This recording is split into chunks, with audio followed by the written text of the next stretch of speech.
नमस्ते दोस्तों, आशा है आप सब स्वस्थ और बहुत अच्छे होंगे। आज हम जानेंगे ऊर्जावान कैसे बने।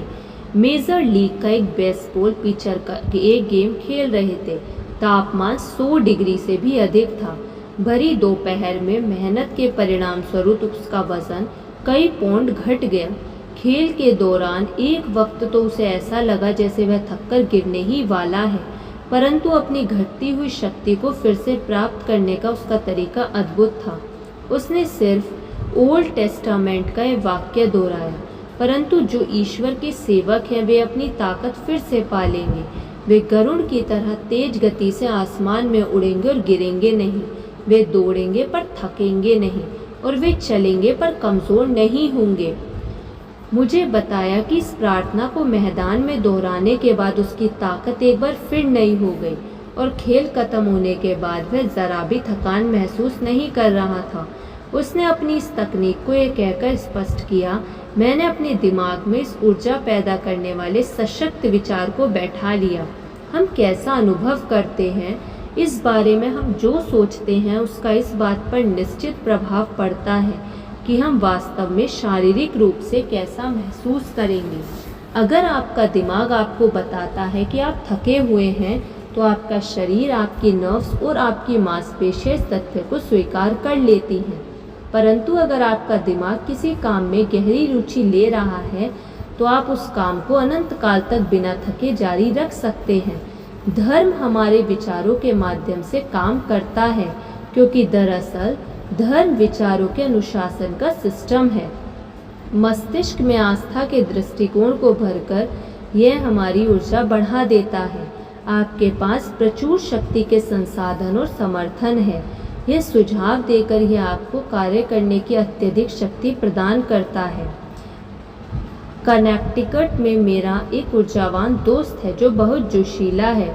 उसका कहना है कि वह नियमित रूप से भगवान के पास जाता है ताकि वह अपनी बैटरी को रिचार्ज कर सके। उसकी बात में दम है। ईश्वर की सारी ऊर्जा का स्रोत है। सारे ब्रह्मांड की ऊर्जा, आणविक ऊर्जा, विद्युत ऊर्जा, आध्यात्मिक ऊर्जा, वस्तुतः ऊर्जा का हर रूप उसी रचयिता से पैदा हुआ है। वह कमजोरों को ताकत देता है और जिनमें शक्ति नहीं होती वह उन्हें शक्ति से भर देता है। उसमें हम रहते हैं, यानी हमें जीवंतता रहती है। चलते हैं, यानी गतिज ऊर्जा रहती है और हमारा अस्तित्व रहता है। ईश्वर से संपर्क हमारे भीतर भी उसी तरह की ऊर्जा को प्रवाहित करता है, जिस तरह की ऊर्जा से दुनिया का नवीनीकरण होता है और जो हर साल वसंत में प्रकृति को नया रूप देती है। जब हम अपने विचार की प्रक्रियाओं के माध्यम से ईश्वर के आध्यात्मिक संपर्क में आते हैं, तो अपने आप हम में ईश्वर की देवी ऊर्जा और शक्ति प्रवाहित होने लगती है, जिससे अपने आप मूल रचनात्मक कार्य नवीनीकृत होता रहता है। जब देवी ऊर्जा से हमारा संपर्क टूट जाता है, तो हमारा व्यक्तित्व धीरे धीरे शरीर, मन और आत्मा से कमजोर होने लगता है।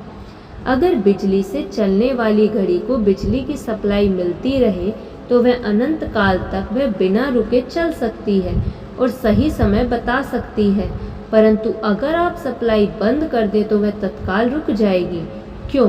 क्योंकि ऊर्जा के स्रोत से उसका संपर्क टूट गया है, जो पूरे ब्रह्मांड में प्रवाहित हो रही है। आमतौर पर यह प्रक्रिया मानवीय अनुभव में भी लागू होती है, हालांकि यह काम यांत्रिक रूप से लागू होता है। कुछ साल पहले मैंने एक लेक्चर सुना जिसमें वक्ता ने बड़े जन समूह के सामने यह कहा कि वह पिछले 30 साल में एक दिन भी नहीं थका। उसने बताया कि 30 साल पहले वह एक आध्यात्मिक अनुभव से गुजरा था, जिसमें आत्मसमर्पण द्वारा उसने देवी शक्ति से संपर्क स्थापित किया था। तब से उसमें हर गतिविधि के लिए पर्याप्त ऊर्जा रहने लगी और उसकी गतिविधियां अनंत थी। वह अपने उपदेशों को इतना स्पष्ट उदाहरण था कि उस विशाल जनसमूह का हर व्यक्ति उससे बहुत प्रभावित हुआ। मेरे लिए यह उस तथ्य का उद्घाटन था कि हमारी चेतना में असीमित शक्ति के भंडार का दोहन कर सकते हैं, जिसके परिणाम स्वरूप हमारी ऊर्जा कभी मन नहीं होगी। वर्षों तक मैंने उन विचारों का अध्ययन किया और उस पर प्रयोग किया जिनका वर्णन इस वक्ता ने किया था। और जिनका दूसरों ने भी विश्लेषण प्रदर्शन किया था। मुझे ये विश्वास है कि यदि धर्म के सिद्धांतों का वैज्ञानिक रूप से प्रयोग किया जाए तो इससे इंसान के मस्तिष्क और शरीर में ऊर्जा का अनवरत और सतत प्रवाह बना रह सकता है। इन निष्कर्षों को एक प्रसिद्ध डॉक्टर ने सही माना, जिसके साथ मैं एक ऐसे व्यक्ति के बारे में बात कर रही थी जिसे हम दोनों जानते थे। इस व्यक्ति की जिम्मेदारियां बहुत भारी थी और वह सुबह से आधी रात तक बिना रुके काम करता था, परंतु वह हमेशा नई जिम्मेदारियां लेने के लिए तैयार दिखता था। उसके पास अपने काम को आसानी और कुशलता से निपटाने की कला थी। मैंने डॉक्टर से कहा कि यह व्यक्ति खतरनाक गति से जीवन जी रहा है और इसलिए इसे नर्वस ब्रेकडाउन होने की आशंका हो सकती है। डॉक्टर ने सिर हिलाकर कहा, नहीं, उसका डॉक्टर होने के नाते मुझे नहीं लगता कि उसे नर्वस ब्रेकडाउन हो सकता है। इसका कारण यह है कि वह अच्छी तरह से व्यवस्थित व्यक्ति है और इसके सिस्टम में ऊर्जा कहीं से लीक नहीं होती या रिसती नहीं है। वह एक अच्छी मशीन की तरह काम करता है। वह हर काम इत्मीनान से करता है और अपने बोझ को बिना तनाव के उठाता है। वह अपनी एक औंस ऊर्जा भी बर्बाद नहीं होने देता, बल्कि हर प्रयास में अधिकतम शक्ति लगाता है। आपको क्या लगता है उसकी इस कार्यकुशलता, उसकी इस अवधारणा ऊर्जा का रहस्य क्या है?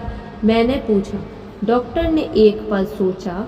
इसका उत्तर यह है कि वह एक असामान्य इंसान है और भावनात्मक रूप से संतुलित है, परंतु उससे भी अधिक महत्वपूर्ण बात यह है कि वह एक सच्चा धार्मिक इंसान है। अपने धर्म से उसने यह सीखा है कि शक्ति की बर्बादी से कैसे बचा जा सकता है। उसका धर्म एक उपयोगी तंत्र की तरह उसके काम आता है, उसकी ऊर्जा को बर्बाद होने से बचाता है। कड़ी मेहनत से इंसान की ऊर्जा बर्बाद नहीं होती, बल्कि भावनात्मक असंतुलन से बर्बाद होती है और यह व्यक्ति उससे पूरी तरह मुक्त है। दिनों दिन लोगों को यह एहसास होता जा रहा है कि ऊर्जा और व्यक्तित्व की शक्ति हासिल करने के लिए गहरा आध्यात्मिक जीवन बनाए रखना महत्वपूर्ण है। धन्यवाद। आपको ये वीडियो कैसी लगी कमेंट करके ज़रूर बताइएगा। यदि आपने अभी तक इस चैनल को सब्सक्राइब नहीं किया तो सब्सक्राइब कर लीजिए और इस वीडियो को लाइक कर दीजिए। धन्यवाद।